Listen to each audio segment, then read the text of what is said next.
Welcome to The Innovators. Each week, we're serving up real talk with badass women who are dishing out the truth. No fluff and no bullshit here, just raw, honest stories and lessons to inspire the next generation. I'm your humble host, Cynthia Nelson, three-time entrepreneur, investor, and advisor. Today, it's a real pleasure to have Julie Triolo, CMO Extraordinaire, on the show. Welcome, Julie. Thank you for having me, Cynthia. It's lovely to be here. So, how did you get to where you're at? Like, what's your background and how did you get here? You've kind of gone all over the place in San Francisco, now a real New Yorker, but how did you get to where you are? Yeah, it's kind of interesting to harken back on the journey of my career. But every single piece of it really built the foundation to where I got to today. So I started off in the creative agency world. I worked for wonderful creative shops like Deutsch in LA, Saatchi. That was when I was really focused on broadcast production, and that was the world of television. So that's actually going to give some insight into how long of a journey it's actually been. And really loved the strategy and the business side of things. So had the desire to move back to the Bay Area. So landed in San Francisco and worked for Y&R, FCB, and Goodby Silverstein. At the time of me working at Goodby, my two mentors in life from Y&R actually got pretty significant jobs at Yahoo. So they brought me over to run the brand revitalization project, which was an amazing initiative. And we actually hired Goodby as our AOR. So continued to work with all of those geniuses. And it was sort of a serendipitous moment where we all got to march to this beat of a drum of really kind of revitalizing this brand, bringing it to the global stage in a really impactful way. So really wanted to look at what those core human truths were for the brand all around the globe, and launched that campaign. At Yahoo, there was a shift in leadership. And so when Marissa Meyer came on board, we were really focused on product and media properties. So that's where I found my love for the media world and sort of became a mini CMO of Yahoo News. That role really expanded into also owning all of the launches for Yahoo Finance, Yahoo Tech.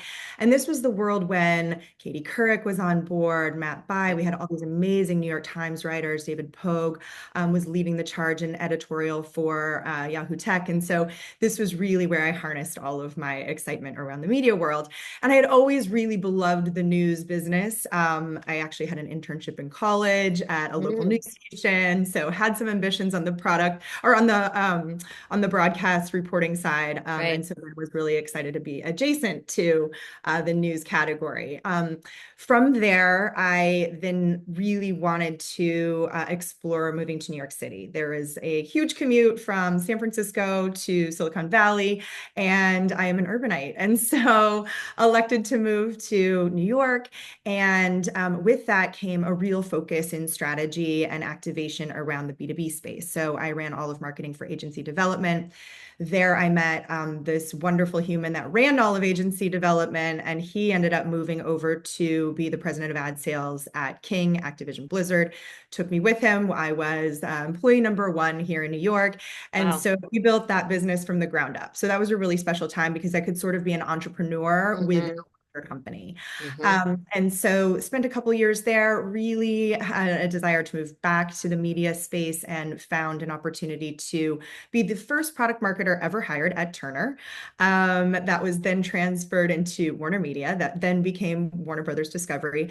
So again, really built a business from the ground up. I was initially really responsible for all of the data strategy, advanced advertising capabilities, targeting, social amplification, and then that really morphed into a bigger role when we launched HBO Max with ads. So that was really my baby and a lot of fun to really harness all of the insights and all of the new things happening across the landscape. This was kind of during that critical moment of Yeah. COVID.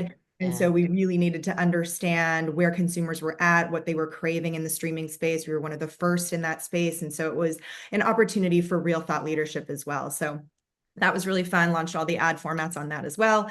And big on storytelling. I would Yeah. say the combination of technology and storytelling and bringing that together to provide real value to advertisers. And how do you bring them onto these platforms in meaningful and intentional ways that get them the results they're looking for was a huge accomplishment on that side. And then I got recruited to Vevo, so the home of music videos. And that was a really fun time because it was really bringing together research, measurement, marketing, and like looking at the business through the lens of all those different entities. How does that collaborate? And I'm a huge believer that, data is really the fuel for all of your storytelling. And so was able to, and also the proof of performance, the expectation now for marketers is really you Right. have to prove, what consumers are really craving and what they need from you. And so that was a really special time. Led all of the initiatives for launching a new brand campaign, sort of like creating a new identity that would move across, not only the advertiser community, but Mhm. also be really relevant for consumers and artists themselves. And so that is sort of the core of my journey where I am today. It's a great background, and you've moved to some really big companies, and kind of like you said, it's layer upon layer upon layer, right? Yeah, Which I think as you go through your career, it's never a straight line, it's never linear, right? right. And I But think fine, centering yourself around the consumer or the yeah, customer and right. really building these entities around what that looks like for them and meeting them exactly where they are is kind of where I've centered myself. Yeah. Well, I mean, obviously no one does this alone, and you've mentioned you've had some mentors. What's a great piece of advice you've been given along the way?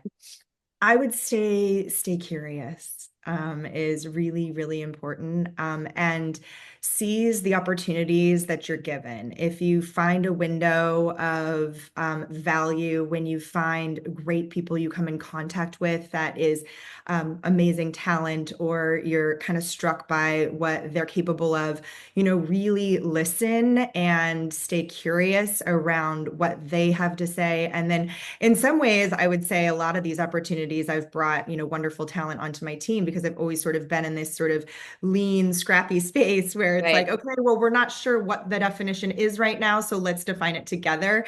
And then that's kind of attractive for really superstar talent that also wants to build and move forward. And that's really what my mentor saw in me when I was at the ad agency space. They saw a spark. And so when I was able to then move into the client side, that was a really valuable time for me. Um, what do you believe are kind of the biggest challenges that CMOs are facing today? What's keeping them up at night? Yeah, that's such a loaded question. Yeah, yeah.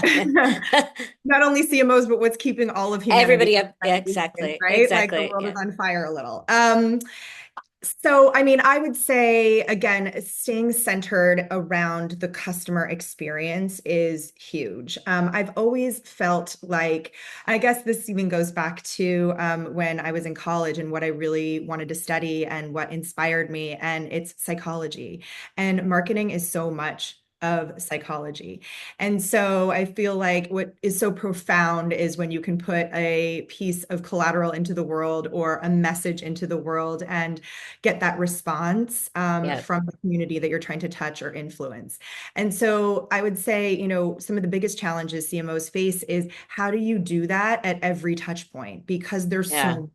Many. Yeah. So And many. so, harnessing the real data and insights and human truths now for these various cohorts. And it's not even based on demographics. It's been Yeah. based on core beliefs. You actually have Right. to be Right. authentic to the audience that you want to speak to, that you want to influence, that you want to come with you on this journey.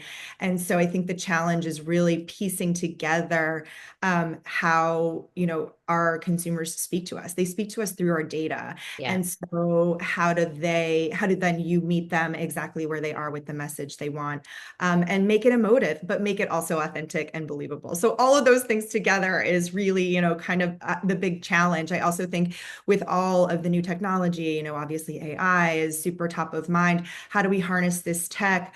plus humanity with the compass of purpose. And I think that those three things together have to work in concert in order to be really impactful as a CMO and reach those consumers effectively. The other piece is just relentlessly measuring and optimizing at every single touch point to ensure you're contributing and essentially delivering on the bottom line. At the end of the day, that's really the responsibility of a CMO. So I think that that's what keeps everyone up at night. I think everybody, especially in the CMO and the C-suite and CMO, it's such an onslaught of data, and Right. trying to get through the data and analyze the data in the right way. It's no more as a CMO kind of the brand person, and then you have digital kind of over here. It's now very much smashed together, and they're having to become and hire in and bring on really smart data analytics teams in order to get the results that they need and continue, like you said, to optimize and provide value to their clients, both brand clients as well as the consumer client, who's super important in driving the conversation, frankly. 100%. Yeah, I feel like the CMO title has grown into Yeah. chief experience officer, chief growth officer. So like Yeah. the requirements of that role has expanded so greatly since I started in this business. So it's been fun to watch that evolve. But Yeah. by the same token, it's also, sometimes daunting to Yeah. understand like where we prioritize and how we really do things that are going to be meaningful in the world. Definitely. Last question. What piece of advice would you give your 25-year-old self? Oh, wow. Okay. So there's a couple paths I would say. One of which I was actually just listening to a podcast from Scott Galloway the other Oh, day. they're He great. was Yeah, he's so great. amazing. And he was talking about, when we were starting out in our careers, it was all about follow your passion. If you never feel like you're working a day in your life, you're going to be successful. And the reality is, there are certain categories and certain spaces to really focus in on that a lot of people have a lot of passion. And so I Yeah. loved the nuance that was brought to bear in the sense that if you find what you're uniquely talented at There and you go. you marry that with your passion Yeah. and you thread that through your entire career journey, I think that that's really where success comes from. So I would tell my 25-year-old self a bit of that. I also, kind of believe that being not so worried about that next step, life in, especially in career and potentially even personal life, it's like sliding doors and you sort of find yourself where you're meant to be anyway at every moment. So Yeah. sort of, be patient. Patience is a virtue. Yeah. And Yeah. also, kind of like absorb, take every minute, find the learnings, even when, there's some unsavory moments in your career. Oh, yeah. There's huge learnings in those of like who you want to be as a leader, who do you want to be as an employee, as a professional, and what it really speaks to you. And so I think, definitely follow your dreams, stay curious, stay ambitious, but also be sure that you enjoy the journey and absorb all of the learnings that come along with it. That's great advice, Julie. Thank you so much for being on the program. I appreciate you. Thank you so much for having me.